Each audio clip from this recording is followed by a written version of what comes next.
नमस्कार, रूबरू देख रहे हैं आप और मैं हूं आपके साथ शिवानी रतूड़ी। देखिए, जब से योगी सरकार ने यूपी की कमान संभाली है, तब से प्रदेश में आतंक फैलाने वालों के खिलाफ लगातार बड़ी कार्रवाई हो रही है। सरकार का संदेश बिल्कुल साफ है, चाहे नेटवर्क कितना भी बड़ा हो, चाहे कितने सालों से चल रहा हो, अब वो पुराना दौर नहीं रहा जब ऐसे गैंग पनपते थे और अपनी जड़ें मजबूत करते थे। अब यूपी में ऐसा बिल्कुल नहीं चलेगा और यही वजह है कि एटीएस और एनआईए लगातार छापेमारी कर रहे हैं। और जैसे ही दिल्ली ब्लास्ट केस में इस नेटवर्क के तार यूपी से जुड़े मिले, सरकार तुरंत एक्टिव मोड में आ गई। अब मिशन साफ है, इस पूरे रैकेट को जड़ से उखाड़कर फेंकना है ताकि कोई भी फिर ऐसी हरकत करने की हिम्मत ना कर सके। और इसी के चलते दिल्ली बम ब्लास्ट से जुड़ी डॉक्टर शाहीन पर एक बार फिर गाज गिरी है और कार्रवाई लगातार जारी है। क्या कुछ चल रहा है, आइए जानते हैं विस्तार से। योगी सरकार का एक्शन, जांच में जुटी यूपी एटीएस, एनआईए की बड़ी छापेमारी। एक तरफ जहां यूपी एटीएस की जांच तेज हो गई है, वहीं दूसरी ओर एनआईए की छापेमारियां जोरों पर है। इसमें मुसलमानों से लेकर कश्मीरी डॉक्टरों तक के नाम सामने आ रहे हैं। जांच में सामने आया कि दिल्ली ब्लास्ट के मास्टरमाइंड्स का लिंक उत्तर प्रदेश से है। नवंबर के पहले हफ्ते में ही सहारनपुर से एक संदिग्ध डॉक्टर आदिल अहमद राथर को गिरफ्तार किया गया था। राथर, जो एक प्रोफेशनल डॉक्टर है, कश्मीरी मूल के हैं और कथित तौर पर फंडिंग नेटवर्क का हिस्सा थे।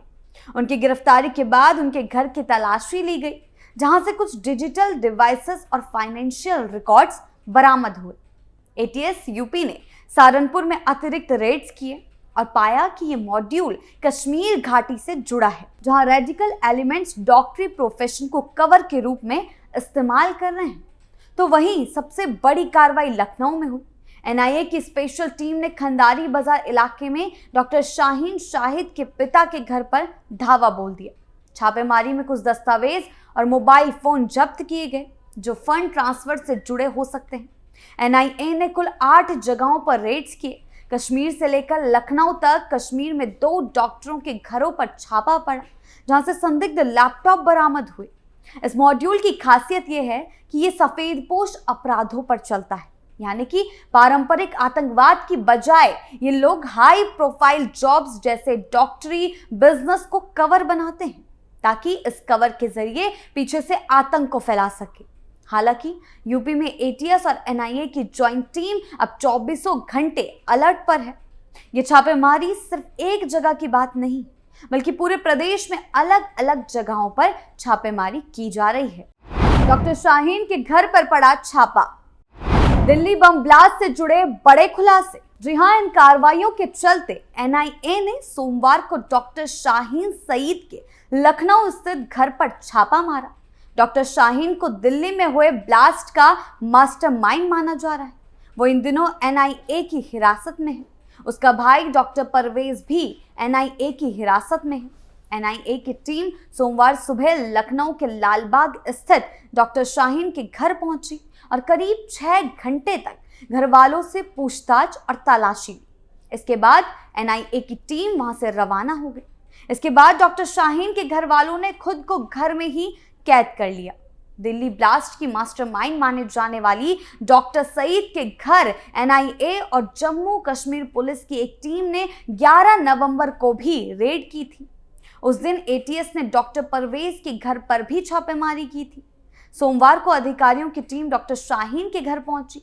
इस टीम में शामिल अधिकारी उनके घर वालों से शाहीन और उनके जानने वालों को लेकर पूछताछ कर रही। एनआईए की टीम ने करीब 6 घंटे तक डॉक्टर शाहीन के घर में रही और लोगों से पूछताछ की। इसके बाद टीम वहां से रवाना हो गई। दिल्ली ब्लास्ट की जांच कर रही एनआईए डॉक्टर शाहीन को लेकर गुरुवार को फरीदाबाद स्थित अल फलाह विश्वविद्यालय गई थी।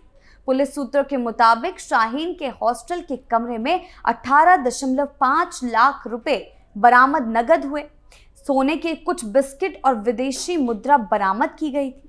पूछताछ में उसने बताया था कि उसने आतंकवादी कृत्य को अंजाम देने के लिए महिलाओं की भर्ती कराने की योजना बनाई थी। पूछताछ में यह भी पता लगा कि शाहीन 4 साल तक सऊदी अरब में रह रही थी। उसने 2014 से 2018 तक सऊदी अरब की एक मेडिकल कॉलेज में प्रोफेसर के रूप में काम किया था। एनआईए की टीम शाहीन को एक केमिकल की दुकान पर भी ले गई थी। वहां से डॉक्टर मुजम्मिल ने कथित तौर पर विस्फोटक बनाने के लिए सामग्री खरीदी थी। पिछली सरकार से जड़ जमा रहा था नेटवर्क। जी हां, उत्तर प्रदेश में आतंकियों के एक बड़े रैकेट का खुलासा होते ही पूरे राज्य में हलचल मच गई। डॉक्टर्स के भेष में छिपकर यह नेटवर्क कई दिनों से अपनी गतिविधियां चला रहा था और जब जांच में इसके तार यूपी से जुड़े मिले तो योगी सरकार तुरंत एक्शन मोड में आ गई। सूत्रों के मुताबिक इतना बड़ा गैंग 1-2 दिन में नहीं तैयार होता। इस रैकेट को बहुत पहले से मजबूत किया जा रहा था। पिछली सरकारों के समय यह नेटवर्क चुपचाप फैल रहा था, लेकिन उस दौरान ऐसी संदिग्ध गतिविधियों पर ध्यान नहीं दिया गया। छापेमारी तो दूर, किसी तरह की गहराई से जांच भी नहीं हुई। यही वजह रही कि यह गिरोह प्रदेश के अलग अलग हिस्सों में अपनी पकड़ बनाता गया और धीरे धीरे इतना बड़ा हो गया कि इसके सामने आने पर पूरे राज्य और देश में चिंता की लहर दौड़ गई। जी हां, डॉक्टर शाहीन कानपुर में 2006 से 2013 तक GSVM मेडिकल कॉलेज में फार्माकोलॉजी की प्रवक्ता और HOD भी रही है। यानी कि अखिलेश की सरकार के दौरान वो उस दौरान HOD रही। यहीं पर इसी दौरान वे जुड़े NGO के जरिए खाड़ी देशों से फंड जुटा रही थी। फंडिंग का नेटवर्क, NGO की आड़ और लगातार विदेश यात्राएं NIA को हर कड़ी मिलती जा रही है। अब शाहीन को इन दोनों शहरों में ले जाकर उसे निशानदेही कराई गई। पहले की सरकारों में ऐसे मामलों को अक्सर नजरअंदाज कर दिया जाता था। कोई ठोस कार्रवाई नहीं होने के कारण आतंकियों को खुली छूट मिल जाती थी। उनकी गतिविधियों को रोकने की कोशिश नहीं हुई, जिसके चलते ये नेटवर्क और मजबूत होते गए। ये रैकेट बिना किसी बड़े खतरे की आशंका के अपने काम को आगे बढ़ाता रहा और इसी लापरवाही का नतीजा है कि आज इसका इतना बड़ा रूप देखने को मिला। जब ये मामला सामने आया तो पता चला कि इसके संपर्क कई जगहों तक फैले हुए थे और ये नेटवर्क काफी समय से जड़ों में बैठ चुका था। अब जब ये सामने आया है तो ये साफ हो गया कि पहले की अनदेखी ने इन आतंकी तत्वों को बढ़ावा दिया और आज उस चूक का खामियाजा पूरा प्रदेश भुगत रहा है। अब योगी सरकार पूरी ताकत के साथ इस पूरे रैकेट को जड़ से खत्म करने में जुट गई है। एजेंसियां एक एक कड़ी जोड़कर नेटवर्क के हर सदस्य की तलाश कर रही है। लगातार छापेमारियां हो रही है और जिन जिन लोगों पर शक है उनके खिलाफ कड़ी कार्रवाई की जा रही है। सरकार ने साफ संकेत दे दिया है कि आतंक या अपराध किसी को भी बख्शने का सवाल ही नहीं उठता। हाल ही में छांगुर गैंग का भी पर्दाफाश हुआ था। पर्दाफाश करने के बाद अब इस नए रैकेट ने एक बार फिर सरकार को चुनौती दी, लेकिन जैसे ही मामला सामने आया योगी प्रशासन ने तुरंत मोर्चा संभाल लिया है। हर जिले के पुलिस अधिकारी चौकन्ने कर दिए गए हैं और ये सुनिश्चित किया जा रहा है कि इस रैकेट से जुड़े हर व्यक्ति को कानून के दायरे में लाया जाए और इसी के चलते हर जगह छापेमारी जारी है। प्रदेश में हो रही लगातार कार्रवाई ये दिखा रही है कि सरकार अब किसी तरह की कोताही नहीं बरतना चाहती। सभी जांच एजेंसियों को साफ निर्देश दिए गए हैं कि यूपी से जुड़े इस नेटवर्क का नामो निशान तक मिटा दिया जाए। पूरे मामले की गहराई से जांच हो रही है और उन स्थानों की पहचान की जा रही है जहां इस रैकेट ने अपनी गतिविधियां चलाई। लगातार छापेमारी और एक्शन से सरकार का रुख साफ है कि भविष्य में कोई भी अपराधी या आतंकी ऐसी साजिश रचने की हिम्मत ना कर सके। पूरे प्रदेश में सुरक्षा व्यवस्था मजबूत की जा रही है और हर संदिग्ध व्यक्ति या संगठन पर कड़ी नजर रखी जा रही है। तो कुल मिलाकर इस पूरे मामले ने साफ कर दिया कि अब यूपी में आतंक, फंडिंग नेटवर्क या किसी भी तरह की साजिश की कोई जगह नहीं है। ATS और NIA हर कड़ी जोड़कर इस मॉड्यूल को पूरी तरह खत्म करने में जुटे हैं। सरकार का रुख बिल्कुल साफ है, चाहे आरोपी कितना भी बड़ा क्यों ना हो, किसी प्रोफेशन की आड़ ले रहा हो या कितने सालों से नेटवर्क चला रहा हो, कानून के खिलाफ जाने वाले को बख्शा नहीं जाएगा।